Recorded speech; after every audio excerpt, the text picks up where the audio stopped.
Today, Sunday, October 27th, is the National Memorial Day for the events of October 7th that happened a year ago in Israel.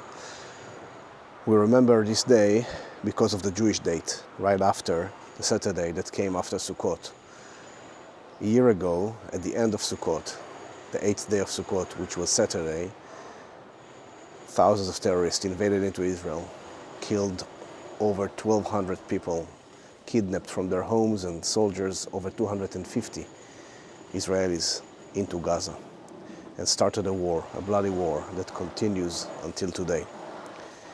Unfortunately, today we got the news about 5 more soldiers that got killed, and another terror attack happened in Tel Aviv when a truck ran over dozens of Israelis. We don't really know exactly what's the number of casualties, but I know over 40 injured, and I don't know more than that.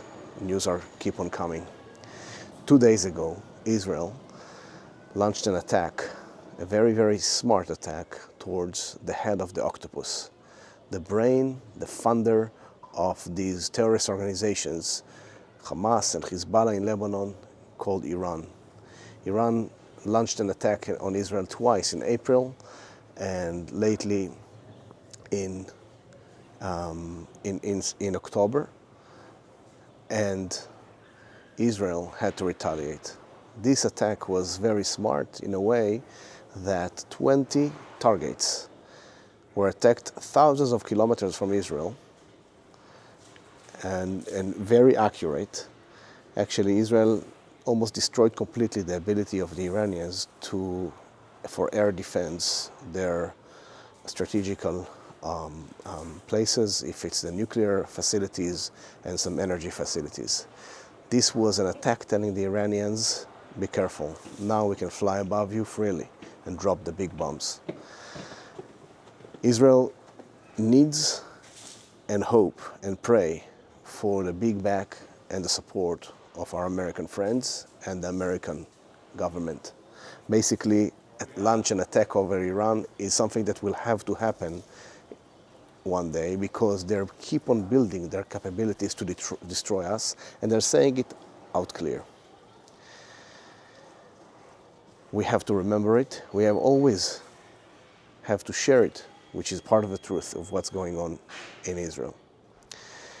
In Gaza right now, we have still soldiers fighting, keep on destroying and killing the terrorists, trying to maybe create a different reality in the northern part of Gaza that Hamas will not control over there, and different local power will get some supplies and be responsible for giving the supplies, which will develop a new regime over there in the northern part of Gaza, weakening Hamas. Hopefully will lead to release some of the hostages, or maybe all of them, and one day getting rid of Hamas regime in Gaza.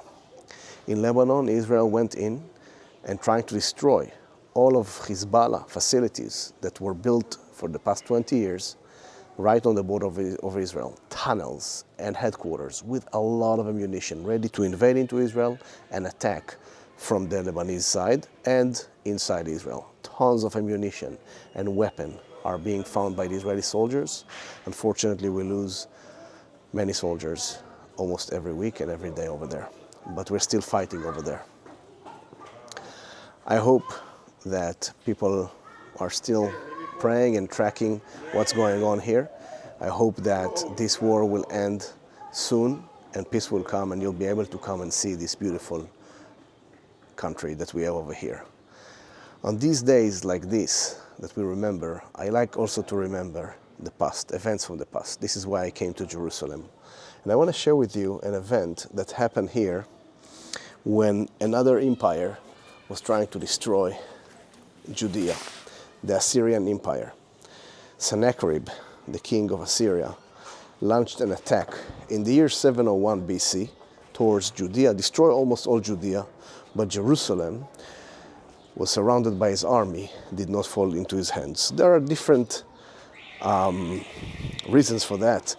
He says in his palace that, kind of writing a little hint that he forced Hezekiah, the king of Judea, to pay tax. The Bible says something else, that the army was found dead one day, but I always like to come over here to see the remains that shows us that Jerusalem survived. One of the main remains that we have is a wall that was built in the 8th century by Hezekiah probably, that was very broad and protected Jerusalem from the Assyrian army. And we can still see the remains of it today. It was not destroyed during the Sennacherib invasion. Later on, in the destruction of the first temple by the Babylonians, it did. But pay attention to this beautiful remains down here. You can see what we call the broad wall down here. The level of the wall, it got up to this level over here somewhere. This level, this was a high wall, and we can see what Isaiah is talking about on chapter 10. And he says that there's houses that were destroyed to build the wall, or to fortify the wall. And we have it in Isaiah, chapter 22, 22nd, verse 10. This is the reality of Isaiah that you cannot understand without being right over here, seeing the houses that were taken down to fortify the wall. I hope that one day you will be able to see these remains with your own eyes soon. Soon. I believe that the war will over and you'll be able to book your trips. Meanwhile, stay connected in our club and stay in touch. Keep on asking me questions so I can make more videos, and the interviews are coming soon. Whoever hasn't signed up to the email list, to the club itself, you better do it. We also need your support to keep on coming monthly. It's important for our existence here, and keep on sharing the reality and real Israel with you. Thank you for that.